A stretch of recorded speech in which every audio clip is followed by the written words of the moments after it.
अस्सलाम वालेकुम। आज मैं चावलों की तहारी बनाना सिखाऊंगी आपको। इसके लिए मैंने 2 कप चावल लिए हैं और मैंने 3 अदद आलू लिए हैं जो कि मैंने छील के काट के रख दिए थे, और एक प्याज ली है मैंने।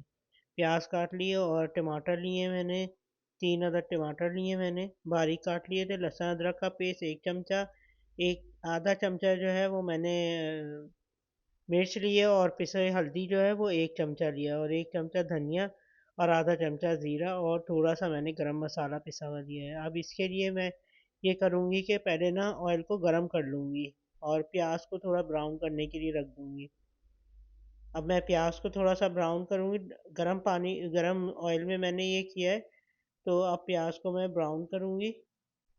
करने के लिए थोड़ी देर तक ये चमचा चलाऊँगी इस तरह करके, ताकि प्याज जले नहीं एक तरफ से, और सब पूरी तरह से ब्राउन हो जाए, लाइट ब्राउन। और बहुत मज़े की तहारी बनती है, बहुत अच्छी होती है। ये देखें, लाइट ब्राउन सी हो गई है। अब इसमें बाकी के मैं सारे एक एक करके मसाले डाल दूँगी। पहले ज़ीरा डालूँगी सफ़ेद, जो कि मैंने आधा चमचा लिया था। अब मैं इसमें टमाटर डाल दूँगी, 3 अदद टमाटर, और धनिया, पिसा हुआ धनिया 1 चमचा लिया था मैंने। अब ये करके और थोड़ा थोड़ा करके सब चीज़ें डाल दूँगी। और हल्दी ली थी मैंने, तकरीबन 1 डेढ़ चमचा हल्दी ली थी, और थोड़ी सी आधा चमचा मिर्च ली थी मैंने पिसी हुई लाल, वो डाल दी। और नमक, नमक हस्बे ज़ायक़ा है। आप चेक चेक कर लीजिएगा कि नमक कम तो नहीं है, तो आप और डाल सकती हैं। और ये देखिए कलर कितना ज़बरदस्त आया है इसका। ये मैं थोड़ी देर तक भूनूंगी इसको, मसाले को, ताकि लहसुन की हींग जो है वो ख़त्म हो जाए। लहसुन अदरक का पेस्ट था जो मैंने डाला था 1 चमचा। अब इसमें जो है मैं आलू डाल दूंगी सारे, और ये आलू डाल के ये भूनूंगी मैं अच्छे तरीके से। थोड़ी देर तक अच्छे तरीके से मैं भूनूंगी इसको। और ये देखिए, ये ताकि ऑयल ऊपर आ जाए इसका। ये इस तरह थोड़ी थोड़ी देर तक भूनती जाऊंगी मैं, तकरीबन 15 मिनट। 15 मिनट तक मैं इसको भूनूंगी।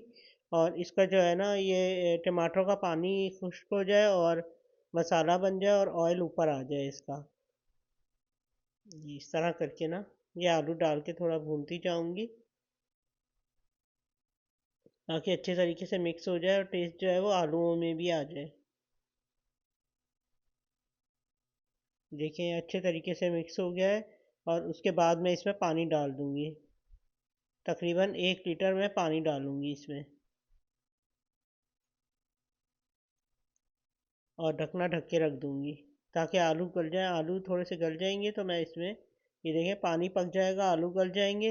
अब इसमें मैं चावल डाल दूंगी, और चावल डाल के पकने को रख दूंगी।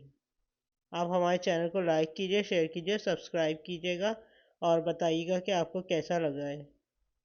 बहुत मज़े की बनती है ये तहारी, और ये बिरयानी से भी अच्छी बनती है। कभी दिल चाहता है कि आलू की तहारी हो, तो बहुत मज़े की बनती है ये। टेस्ट बहुत अच्छा होता है इसका। ये अब मैंने थोड़ा सा चमचा चला दिया, और चला के मैं इसको थोड़ी देर के लिए पकने के लिए छोड़ दूंगी, और ढकना इसके ऊपर ढक दूंगी।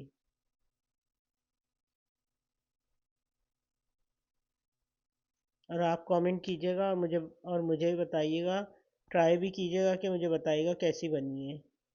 ये पानी थोड़ा सा खुशक हो गया पक पक के इसका, और अब ये थोड़ा सा और भी खुशक होने के लिए मैं रख दूंगी। और बहुत मज़े की तहारी बनेगी। मैंने और सूप वगैरह भी डाले में, और भी मैं सूप वक्तन फ़वक्तन डालती रहूँगी। आप हमारे चैनल को लाइक कीजिए, ताकि आपके पास आती रहे रेसिपी, हमारी नई न्यू न्यू रेसिपी। और मैंने चने की दाल का हलवा भी डाला है इसमें, वो भी आप देखिएगा। और आगे गाजर का हलवा भी डालूँगी, और आसान तरकीब से मैं आपको बताऊँगी। ये ढकना ढक के रख दिया अब मैंने, ताकि ये कि थोड़ा देर खुश्क हो जाए। ये देखें, ये पानी इसका खुश्क हो गया है। तो अब थोड़ा मैं ऊपर नीचे करके, तो ये अब मैं प्लेट में करूँगी। ये प्लेट में रखूँगी मैं इसको। ये दम भी हो गया है इसका। ये बड़े अच्छे बड़े मज़े के चावल बनते हैं, और आप बना के ट्राई ज़रूर कीजिएगा। और इसमें आलू डलते हैं, आप चाहें तो इसमें कीमा भी डाल सकती हैं, इसी तरह से जैसे मैंने आलू डाले थे, इस तरह आप कीमा डाल लें, तो कीमा भी बहुत अच्छा डलता है, मज़े का लगता है। अल्लाह हाफिज़।